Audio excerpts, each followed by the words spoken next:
Ah, the New Line Cinema logo. That means we're all ready to settle in and watch Lord of the Rings. Oh, no. Not quite.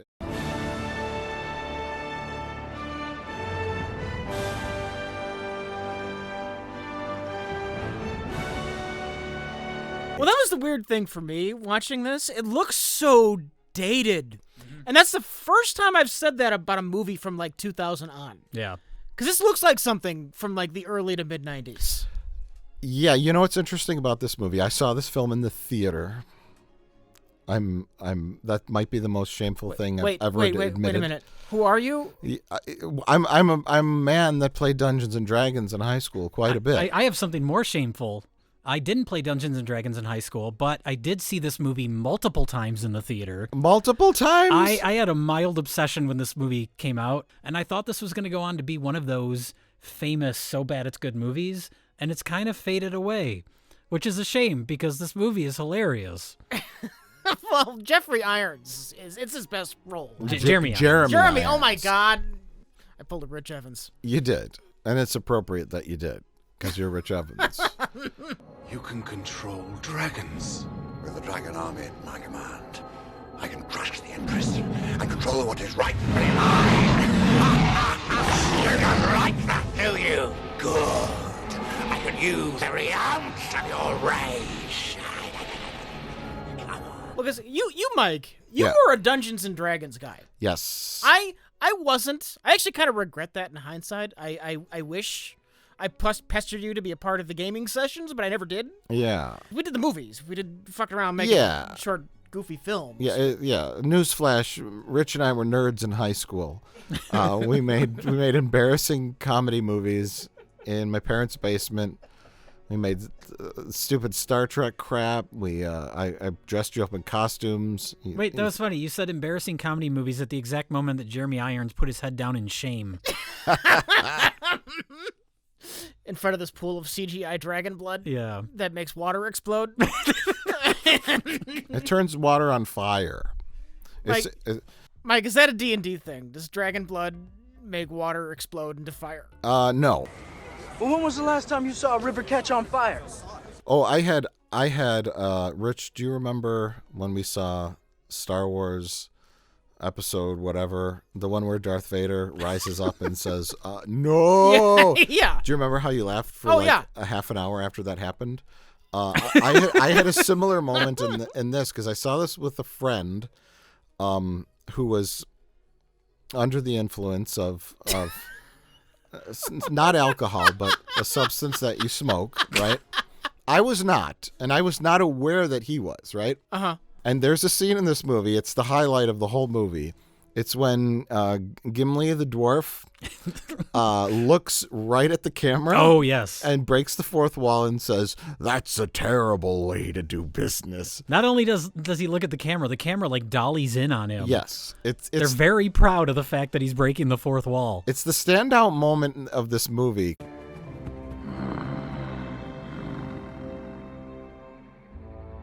That's a terrible way to do business. And cut. And cut. I always wonder too, is this like a Fantastic Four? Who's the one that made the Roger Corman? Roger Corman Fantastic Four situation where they had the rights to the Dungeons and Dragons name, and then let's slap this together before that rights expire or something like that. Because not exactly. It's interesting. The director of this, it's a guy named Courtney Solomon. He only directed 2 other movies after this. But he somehow bought the movie rights to make a Dungeons and Dragons movie when he was like a teenager. And this was like a lifetime passion project of his. No kidding. He tried to get it made for like 10 years. And he didn't want to direct it. He was like, he just owned the rights and he wanted to get a studio to produce it and make it. And for whatever reason, the only way the deal ever worked out is that he had to direct it. And he never directed a movie before. So I don't know why. Not that this was like a mega budget movie, but it was like $30 or $40 million. But he has no writing credit. There's like 2 He didn't generic write it. writers. He hired someone to write it. But for whatever reason, it came on him to direct it. Like, he was originally looking, he wanted to get, like, James Cameron, like, a big name, and make a real big budget D&D movie. And then it's one of those things where it just, like, fell apart. That's how I thought such a terrible movie got made. Just because nobody owned the rights to that title, But or to call it that. yeah. No, there are lots of rip-offs. Like, was that Tom Hanks' Mazes and Monsters? I think that was, like, where it sounds like a Dungeons and Dragons thing, but you can get away with it because it's something called something else. That's a weird fear-mongering satanic panic movie, though. Is it? Yeah. Oh, I've never seen It's it. a movie about somebody corrupted by Dungeons and Dragons. Oh, that sounds magical. Yeah, I need to watch that. We have it here somewhere. Oh. Robbie! Robbie! Robbie! Robbie! Pardue! What are you doing? Going to join the Great Hall. You can't. It's a trap. I have spells. I'm going to fly. You don't have enough points. I am the maze controller. Maze control? Yes. And I have absolute authority in this game. Game? Game. Game.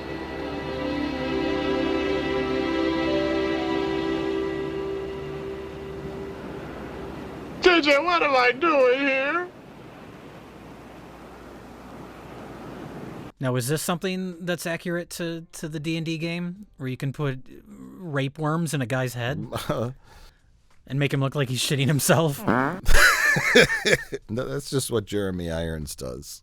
Now, this location is worth pointing out. This is a real place with all these skulls everywhere. I wanted to talk about the location. There's some decent locations in this movie, but it's like a church in like Yeah. the Czech Republic. Yeah. I see in what is clearly an old-timey theater with the chairs removed, right? That's their Senate scene with Yeah. Queen Amidala. Oh, yeah. But it looks great on camera. It's instant production value. It is, but Same with this place. They didn't have to put up all these bones. Those are actually there. Those are real bones, which means this movie's haunted. okay. Hey, and I thought you didn't believe in ghosts. I don't. Now here's the cantina scene from Star Wars. What are you talking about? I love these. There's really bad extras in this. I think there's a lady coming up who's like drinking and kind of just dancing against doesn't the know wall. what to do. Yeah. Yeah. Not, Yeah, the not girl- her. No, her, she's her, pretty- right there. Oh, the one against Just- the wall. Yeah. I do this when I'm at a bar. I just and just like bounce around. Shake around while standing with your back to a wall. Yeah. It's completely natural. When there's no one around you, you're by yourself. You just go. I'm out at a bar. You're not supposed to pay attention to the details. It's about the big picture. Maybe so. But is that a risk you are willing to take? Yeah, Marlon Wayne's in this. I think they just let him do whatever he wanted. He's so terrible. I have to ask, how did Marlon Wayne keep getting put in movies? You know, this came out the same year as Requiem for a Dream, and he's in that, and he's legitimately good in that movie. Okay. He gives a really good performance, but aside from that, everything else he does is embarrassing. So, I don't know. Someone finds him funny. It's such an odd choice, though, for like a Dungeons and Dragons movie. That you gotta have character your that he you does. gotta have your comic relief. He's Jar Jar Binks in this movie. He's that level of annoying. Yeah, he Ridley is supposed to be Indiana Jones. Marlon Wayans is Jar Jar Binks. Indiana Jones / Luke Skywalker. It's Yeah. like a Luke and Han thing. Star Wars if Han Solo was Luke Skywalker. Empire? Who cares about the Empire? You mages are the only ones who benefit from it. Okay. It's not over yet. It is for me, sister. Look, I ain't in this for your revolution, and I'm not in it for you, princess. I expect to be well paid. I'm in it for the money. I need to interrupt here because I've only recently seen this. Oh wait, no, I missed this bit. Do they have a scene where they talk to somebody in the map room? No, they come out of the map and they say that they talk to somebody. Okay, It's a scene they just didn't film. They get sucked into the map. And I couldn't figure out what the fuck happened. Like, did I miss something? Yeah, no, they have a line of dialogue when they come out of the map saying that they talked to somebody when they were in the map. According to the wraith inside the scroll, the rod we're looking for caused the Great War. Oh. Is that all? Mm-hmm. Have you lost your damn mind? But Marlon Wayans' performance is shameful. One of these.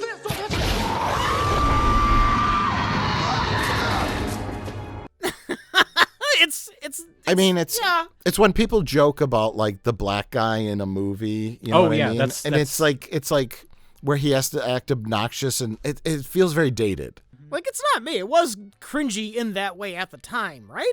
Oh, yeah. Yes. Yeah. Oh, definitely. Well, yeah. At the time, I was just like, a character like this, because he feels so real world, and you're in a fantasy world. That's the problem. Is half of them talk like normal people.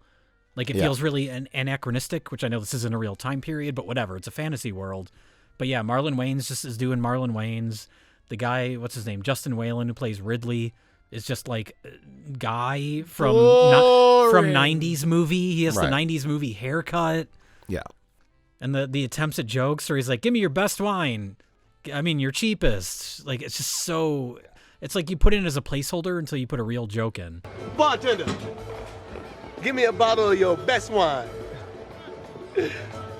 Make that your cheapest. What are you doing? So we're the cleaning crew. Right. This is dirty. Are you gonna jump?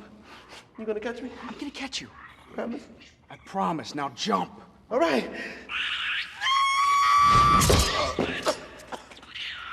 Sorry. I think this was, could you say this is the last movie where they quote unquote got away with it as far as a feature release? Because this is the era of The Matrix. This was 1 year before Lord of the Rings. Lord of the Rings. Was it only 1 year? 1 year before. I was gonna ask. Yeah, which was also New Line Cinema, and that makes me wonder, because I'm sure they filmed all three of those movies at the same time. They were in production probably at the same time this was coming out. So it makes me wonder if when this came out, if New Line Cinema started to get like cold feet, like, oh, because that movie. I mean, those three movies were a big risk. Because when you think of like fantasy movies, this is the type of horrible shit people thought of at the time. Yeah. Like, this was after the 80s, like, Kroll and, like, those, like, the second Conan movie. Beastmaster, all this terrible stuff. Well, I imagine by the time this came out, they were already too deep into Lord of the Rings. Oh, yeah. I mean, they couldn't pull the plug, but I'm sure they were like, oh, what if this doesn't work? Oh, I'm sure it made them shit their pants. But it was too deep to pull the plug. And do you think when the director saw, Fellowship, he just... like face palmed and went and looked for the nearest rope? I mean, like, how do you feel after you've been outdone? I mean, he was working at New Line Cinema. I wonder if he got to see dailies or anything. Yeah. And it's just like, oh, fuck, what have I done? Oh, Marlon Wayans just stole a candelabra. See, yeah, this is, again, like letting the actor do whatever they want. There's a part coming up here where he's got shit on his head, but then he has, like, a dead cat. And he's just like, yeah, petting it. What? Look at it. Like, just because he thought it would be funny. So it's just in the movie now. Well, this is Richard O'Brien, who wrote and co-starred in Rocky Horror Picture Show. So Richard O'Brien knows he knows camp, and he knows exactly what kind of movie he's in. He is the best part of this movie because he knows exactly how shit it is, and he is just having fun. So I think they've gone to the Thieves Guild.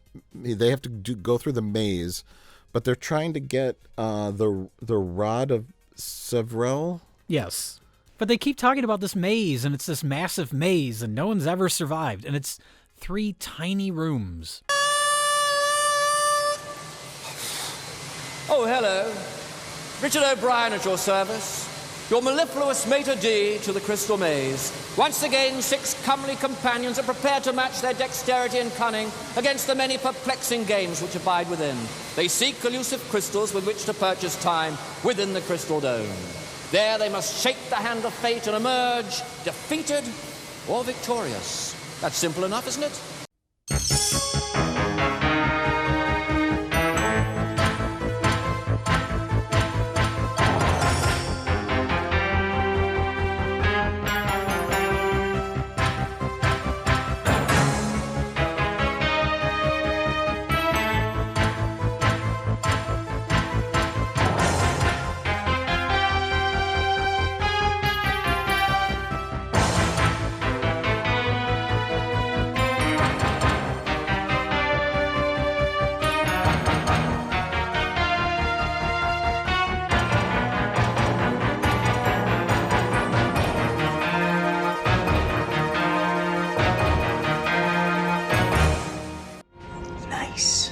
The campaign is what's central to a Dungeons and Dragons thing. Is like you set up a campaign. You have a dungeon master who comes up with a storyline, right? And you let your players pick characters, and then you go on a quest, and then you have little adventures along the way, and you have like a mission. But it's made so that there's so many different ways you could tell stories. There's no it's not like Star Wars, you know. Yeah. You blow up the Death Star or whatever. There's like the very specific kind of story. The dungeon master has to think on his feet and change the storyline as it happens. You could totally fuck with the dungeon master's plan of where they're going. I'm not gonna go this way. I'm gonna go do this shit instead. And then he's got to scramble and rewrite the story as it's happening. It's kind of fun, actually. I once ruined an entire Dungeons and Dragons campaign. Can I just tell this story? Yeah, go right ahead. For anyone who's interested who has played Dungeons and Dragons, we played for weeks on a campaign, right? And the end of the whole storyline was to kill a super powerful wizard, or I don't know what it was, an undead something. His name was Lord Soth. Okay. He's a character that you can use in Dungeons and Dragons, super powerful, and it was going to be like a week-long battle where we all fought him. And in Dungeons and Dragons, you can have something called a critical hit. Mm-hmm. And when you attack, you use a 20-sided die. Sorry. And I rolled a 20. And here's the thing. I was playing a mage. I was playing an illusionist mage, and I was all out of my spells. And I had a dart. It's like the weakest weapon in all of Dungeons and Dragons. It does like 3 hit points of damage, right? Uh-huh. I had a dart. And I said, I'm going to throw a dart at Lord Soft.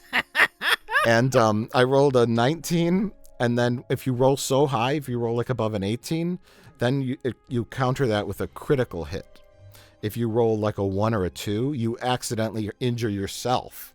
It's like your attack was so over the top that something crazy happens, right? Yeah. So if you roll a 1, then it's like, I stabbed myself in the eye with the dart and killed myself. Yeah. I fucked up so bad. But I rolled a 19, and then I rolled a 20, which meant I instantly killed him.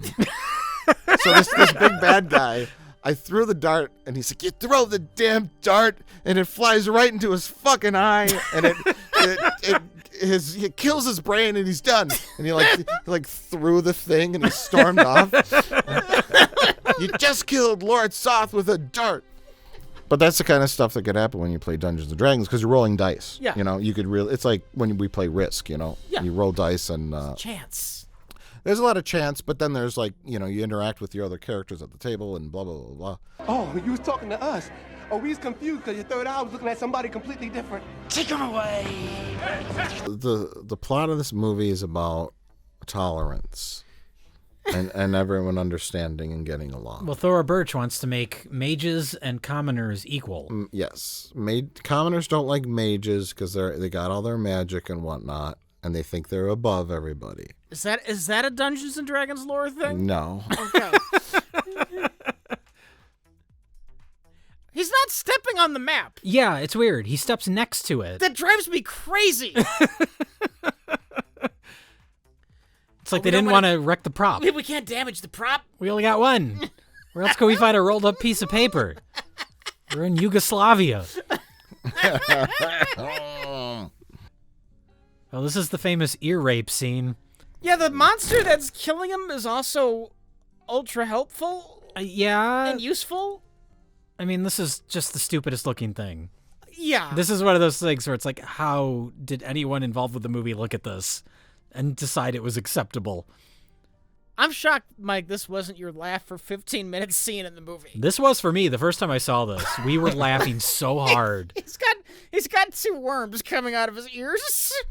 I don't know. Well, it's that in combination with his acting. Yes. He is so ridiculous. I think the funny part is whoever animated this decided to have lumps. Oh yeah, I know. He's literally sucking things out of her head. Information is actual lumps of something. And then you have her actually trying to act, which makes it really uncomfortable. Yeah. On top of that, and they're so close to each other. Yeah. I mean, Again, he looks like he's taking a shit. This guy's like doing the dirty work for Jeremy Irons because Jeremy Irons only wanted to shoot for 6 hours. Yeah. The entire Jeremy film. Irons is Cameron Mitchell again. Yeah, yeah. Oh, yeah. There's a weird thing here where he gets sucked into the rug. Yeah. And it's like oatmeal or something. Yeah, yeah. I kind of like that. I get what they're trying to do. I think they probably thought it would end up looking neater than it does. Because it does just look like oatmeal. After a while, it starts to fall apart. Yeah. Initially. Like, you see like the pattern on it, like a rug, but then it completely falls apart as he sinks into it. It needed to be just 2 seconds of a shot and then cut and it gets pulled out. But he spends a little too much time in it. They had somebody come in and like paint the oatmeal to look just like the rug. Look, someone's got to paint the oatmeal. Yeah. Someone did a good job with that. Then okay, you're out. Get out. Yeah. Get out of that shot. It's gone on for too long. Oh, now it looks nothing like the rug. The effect is ruined. Yeah. Yeah, this is shocking how long he's in there. I think it's here when he leans down. Look, you can see... Oh, maybe you can't see it. I think on the HD version, you could see when he leans down on his right kneecap, he's got those knee covers, and you can see on the inside someone scribbled with Sharpie like R, so they knew it was the right kneecap. Oh, yeah. Well, I'm talking more about like the individual characters. Yeah.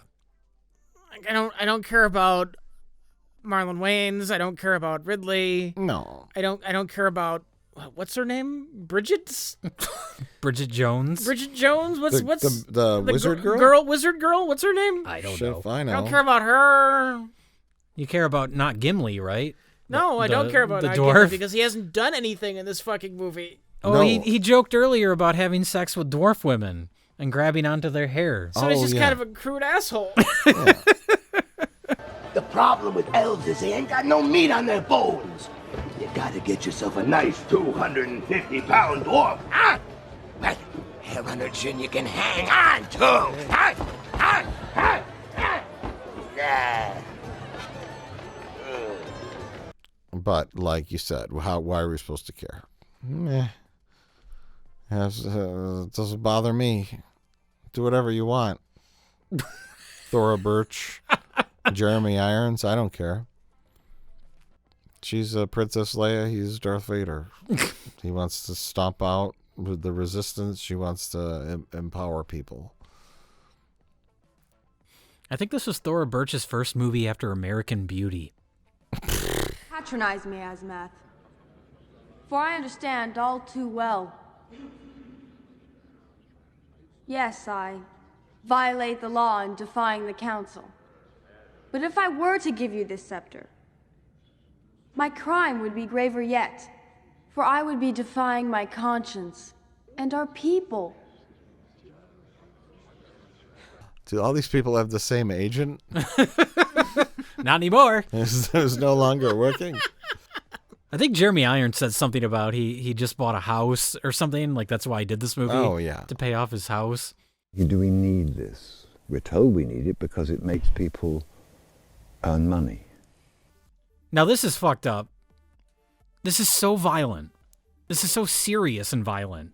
Yeah. After Marlon Wayans, this is like, imagine if well, I know a lot of people would like to see Jar Jar Binks get violently killed, but like a goofy character like that, where then all of a sudden we completely switch tones and it's this incredibly serious, violent death. Like Gizmo getting torn to pieces. Yeah, it's so bizarre. Like, why would you make this decision? They wanted to get Marlon Wayans out of the movie. This wasn't in the original script. Thank God we filmed the movie in order. We can just kill him. Give him motivation to really hate this bad guy. I mean, I understand from a storytelling perspective why you do this, but you don't have Marlon Wayans be a cartoon character up until this point. Right. This is so tonally weird. It's a little weird. Who's in charge of the upkeep of this castle? It looks like ruins from 400 years ago. That they just filmed on. Look how nice it is out there in Ireland or Scotland. It looks like a nice day when they're filming this. Yeah. It's sunny. Kind of looks like they're filming on the ruins of a castle that's not even in operation. This is a fantasy world. This could be the ruins of some castle. We don't know. You're right, Jay. We don't know. Well, they did come out from the inside where it was fully functional, though. There's torches. Well, that's the other wing of the castle. Oh, okay. This one they haven't kept up as well. Quit making excuses for Dungeons and Dragons. She should start like asking him about like how he does his lipstick, like distract him. Well, no. Look at that shot. They dolly in and everything. Oh no! Not Marlon Wayans. You bastard! You Klingon bastard! You killed my son. I know this guy, this elf guy, is Tom Baker, who was at one point a Doctor Who. So this is like nerd stunt casting. I'm sure this D&D nerd director was very excited to work with a Doctor Who. You never fucking know the answer, but it's important. Look at our elf and dwarf in the background. They're just like staring at him. I think they're stoned. So they were doing in between takes just to get through the day. This movie isn't an opportunity for them because they don't do anything in this movie. Well, they're all coming back for the sequel, remember. Marlon Wayans turns The only one to come back for the sequel is the blue lip guy, and he dies in this movie. So I don't know how he comes back, but he's in it. Oh, yeah, he gets thrown off the building. Yeah. Is this over yet? Now, this is a scene where the director suddenly realized that actors can emote. So, like, they're so overly serious and emotional. Right. Way more so than what this scene requires. But the director's like, oh, shit, actors can cry. Yeah. You guys should cry in this scene. It goes from crying about the loss of his best friend to some making out in 3.6 seconds. They're under a lot of stress, you know? Sure.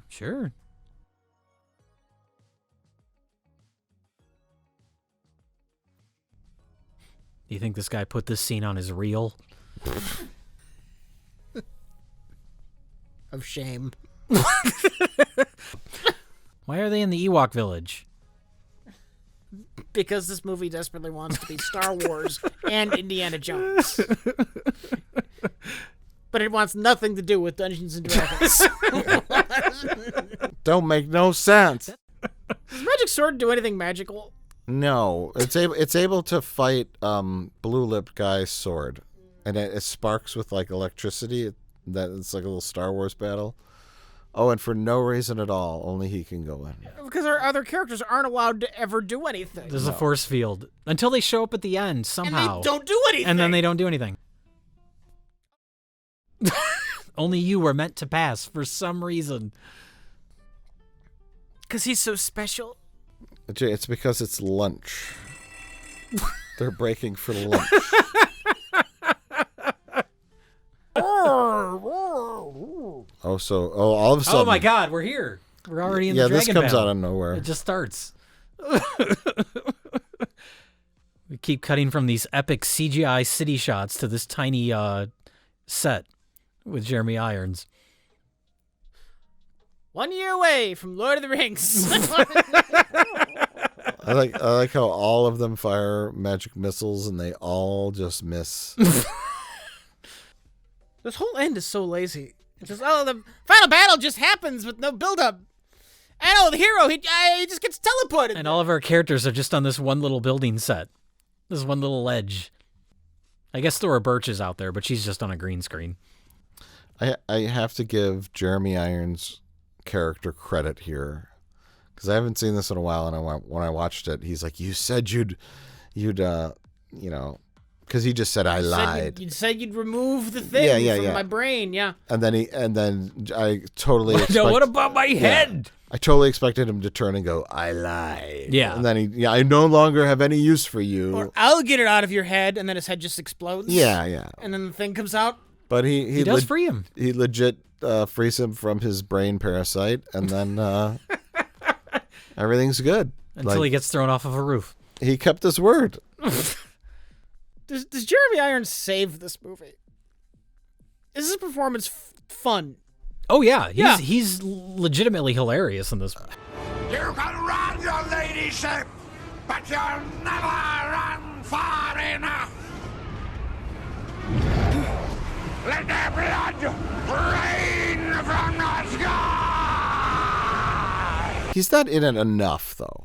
No. There's too much boring, like, crap with... No, look, we just cut to a close-up of Thora Birch. We haven't even established that she's riding a dragon. It just cuts to her on it. Like, where is she right now? We don't know. Just on a dragon. She's just on a dragon somewhere. Committing murder. Oh, here comes the dragon from another dimension. Oh, that's Look, that's he's convenient. like orgasming on the screen.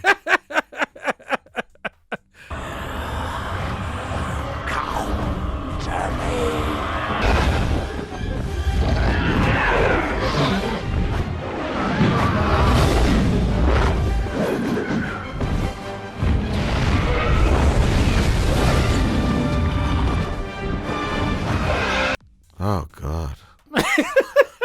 You know what's funny, though? This feels so quaint now.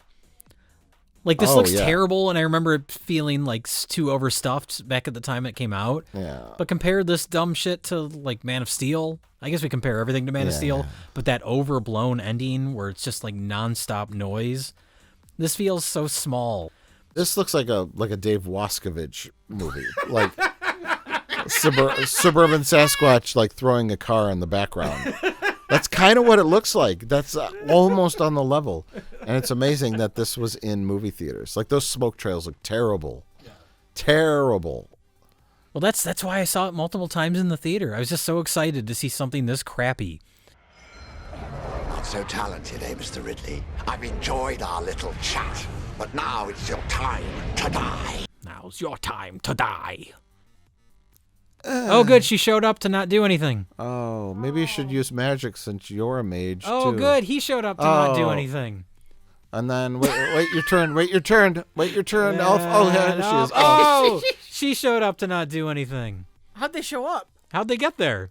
There's an elevator that takes them all the way up to the top. No, they had to take the stairs like Ghostbusters. Oh, okay. Now look, now they're just laying on the floor in the background like a bunch of lazy assholes. It kind of reminds me of Lone Star. Oh, yeah. Oh, sure, yeah. And like Marlon Wayans is the John Candy character, like just complaining and cracking jokes. Except for Barf didn't get like brutally murdered and thrown off a castle. It's over, Profian. The battle may be, Your Majesty. Maybe. But not the war! Die! Oh, here's where he has a ghost skeleton butt fucker. You can't tell me this man isn't having fun.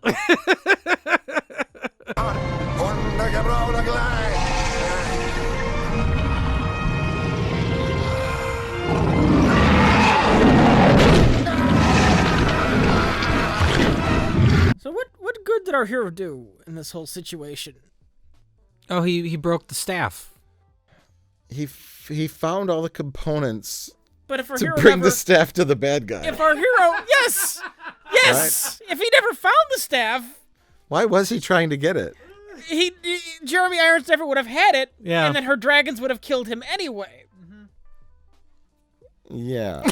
All right. Why did he go We after did it, everybody. all the components? You did nothing. Congratulations, you're useless. Yeah, here's where Thora Birch just says, "You're all equal now," and it's just that simple. That's the best line in the film. Everybody It's just just so. everybody just likes each other now. People of Izmir, at long last, I do declare that you are now all equal. Let the celebration begin. Because Thora Birch said so. It so blatantly doesn't care about itself, that line, or like the story or the premise. Yeah, you're equal now. Yeah, whatever. Yeah, it's fine. It's good. Good ending. Happy ending, everybody. You're equal. I don't know. All of a sudden, he's Michael Jackson? What's going on here? Why are all these people even still hanging out together? Because of all of the adventures he went through. That he went through, yes. He went through. Now they're all best friends for life, and they're going to... They're going up to heaven. Did they die? They turned into magic. Pure magic. Where are they going, Rich? What?